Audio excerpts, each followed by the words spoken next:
So for this discussion, we looked at three YouTube videos explaining how family involvement has increased behavior and just helped benefit the classroom for these individual teachers and their experiences.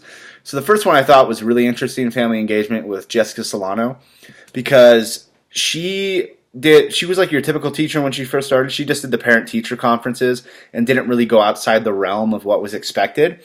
And then she kind of changed it up and started, instead of just doing stuff at the classroom, she thought it would be more involving to go to the students' houses and talk to the parents directly. And what I took away from this is, rather than showing how their students doing, she did kind of a comparison, which I don't think a lot of teachers do nowadays.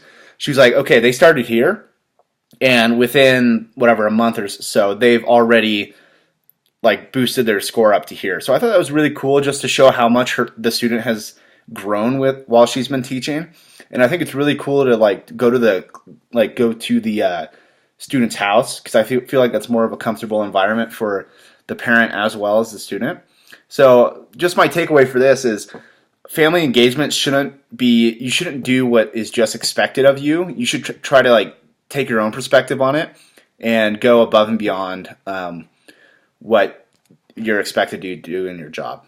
And then the second video, family engagement lessons learned, I thought this was really cool perspective, because when she first started out with family engagement, she completely disliked the idea. She thought parents coming to the classroom was kind of invading her personal space, wasn't helping the students. Their behavior was even worse when they were there.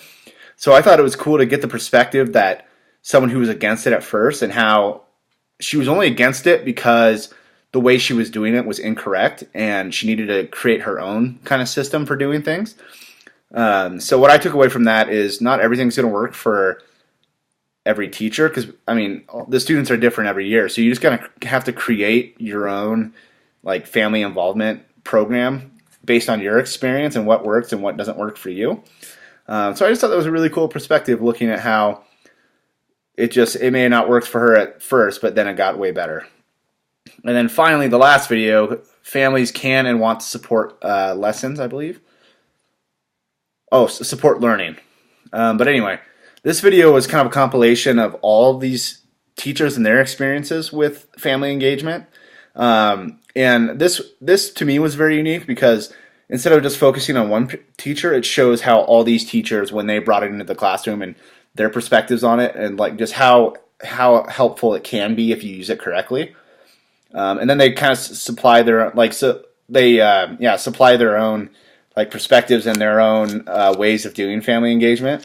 So I just think all these videos together really show how important it is to have families involved with the child's education, and how, even though it may work for everyone, or however it may not work for some people, but if we take it and make it our own and just kind of create a program that works for us, it will just be so beneficial for the classroom, for the teachers, the students, the parents, everyone. So I really just took a lot from this, and I hope you guys enjoyed.